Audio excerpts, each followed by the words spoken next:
Look how long it took President Trump to turn the country around after Obama's miserable economic state. The same thing's going to be said about Biden. Okay, that's all the time we have. That's all the time we have. Might as well end on a complete lie about the economy and how it suffered under President Obama, only to be resuscitated by Trump's tax cuts that punched the middle class in the stomach. The Republican Party has been thriving off of declarations about their successes in the face of reality. I guess because the supporters that they've cultivated understand we're the best and don't understand details. Where do we go from here? 20 seconds to defend Joe Biden, the indefensible. We go right back to 1600 Pennsylvania Avenue because we do have good economic news.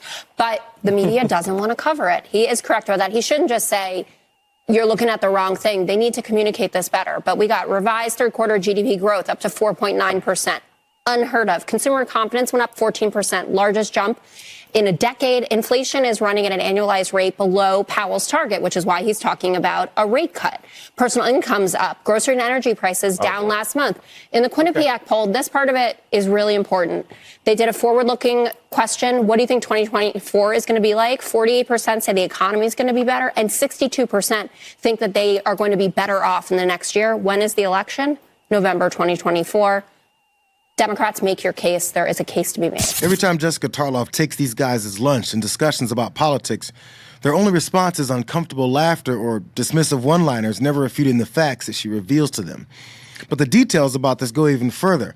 And unless someone like economist Jared Bernstein starts talking about woke, all of the facts that he delivers fly over the heads of Fox's audience. Now, this combination of lowering inflation, and inflation is on a solid glide path back to its pre-pandemic rate. This combination of tight labor markets and easing prices has led to real wage gains. On a yearly basis, wages for mid-level workers have been beating prices for 9 months in a row. That's a trend, Mike, not a blip. Now, you reasonably ask, why isn't that reaching more Americans? Well, if we look at our two most closely watched measures of consumer sentiment, consumer confidence, they both rose big time in December. One was up 10%, the other a whopping 14%. Now, that's 1 month. That's not yet a trend.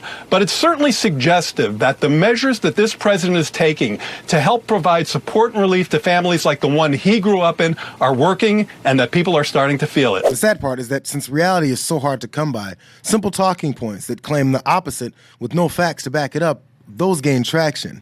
And Republican communication advisors like this guy are in the business of communicating whatever they want to convince voters to reject policies that might actually work for them. The economy, inflation is tough. Their financial status is tough. Young people are in more credit card debt than ever. In terms of retirement, they have less saved, and they just have less saved for basic emergencies like medical bills, car repair, those type of things. And so you're seeing here a political realignment by President Trump, whether it is young voters coming back to him because of the dissatisfaction of the economy. They like how he handled the economy. Mortgage rates were better. Inflation was lower. So you're seeing this with Hispanic voters all across the case. Let me just stop you because you're making a jump. The fact that they're against Biden doesn't necessarily mean that they're pro-Trump, particularly on issues like you mentioned on the Middle East. The only thing left is for results to continue to come in. And as the election year progresses, if the economy looks good, you'll definitely hear from the Biden camp about it. And we'll also hear a lot from Republicans looking for a way to distract people from even noticing it. So certainly the economy with your average voter wanting to buy a first home, wanting to be able to save the retirement, those type of things, start a family, which is very important. They are dissatisfied with Biden, and I think they remember the strong economy under President Trump.